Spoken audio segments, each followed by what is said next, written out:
जय श्री राधे कृष्णा।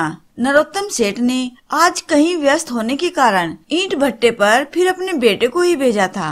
बेटे का मन कभी भी ईंट भट्टे पर नहीं लगता, जिसके कारण वह अक्सर ग्राहकों से उलझ जाता था। जबकि नरोत्तम सेठ चाहते थे कि अब वह अपना अधिक से अधिक समय ईंट भट्टे पर दे, जिससे वो अपने पुश्तैनी व्यवसाय में दक्ष हो सके। अभी उनका बेटा आकर अपने कैबिन में बैठा ही था कि मुनीम आ गया। भैया जी, एक बुजुर्ग फटी पुरानी पर्ची लेकर आया है और 10,000 ईंट मांग रहा है। बेटे ने पूछा, क्या मतलब? मुनीम ने कहा, वह कह रहा है कि सन 1968 में 15 रुपया हजार के भाव से उसने 10,000 ईंट का दाम 150 रुपए जमा किए थे, जो आज लेने आया है। बेटे ने कहा, दिमाग खराब है उसका। आज 10,000 ईंट की कीमत 80,000 है, 150 रुपए में कैसे दे देंगे? भगा दो उसको यहाँ से। मुनीम ने कहा, पर बड़े बाबूजी के हाथ की दस्तखत की हुई रसीद है उसके पास। बेटे ने कहा, तो क्या हुआ? तब क्यों नहीं ले गए थे?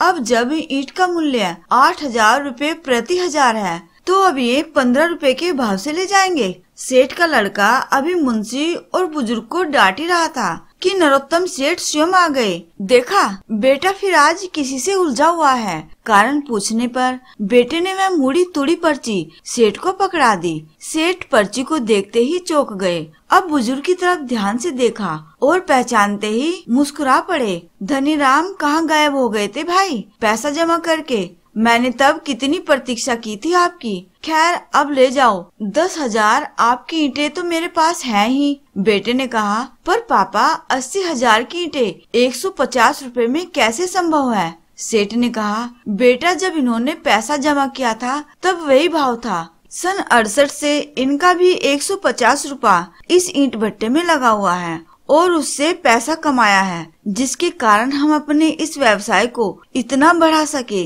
उस 150 रुपए की पूंजी का लाभ लगातार सन 68 से हम खा भी तो रहे हैं। ये मेरे हाथ की रसीद है। मुझे याद है तब मैंने अपने पिताजी के साथ इस भट्टे पर आना शुरू किया था। यह मेरी ही उम्र के हैं शायद। जब मैंने यह रसीद काट कर इन्हें दी थी तो इन्होंने हंसकर कहा था, अगर रसीद गायब हो गई तो क्या होगा? तब मेरे पिताजी ने जो जवाब दिया था वह मुझे आज भी याद है। पिताजी ने कहा था कि अगर मेरे जीवन काल में आ गए तो रसीद न भी लाओगे तब भी आपका पैसा मुझ पर रहेगा। ईंट आपको मिलेगी क्योंकि मुझे आपका चेहरा याद है। लेकिन जहाँ तक रसीद की बात है, तो अगर आप इसे संभाल कर भी रखते हैं तो मेरे न रहने के बाद भी आपको ईंटें मिलेगी, क्योंकि बेईमानी न मुझ में है और न ही मेरे संस्कार व खून में। इतना कहकर सेठ ने 10,000 ईंटें बुजुर्ग के यहाँ पहुँचाने के लिए मुंशी को आदेशित कर दिया और अपने बेटे के कंधे पर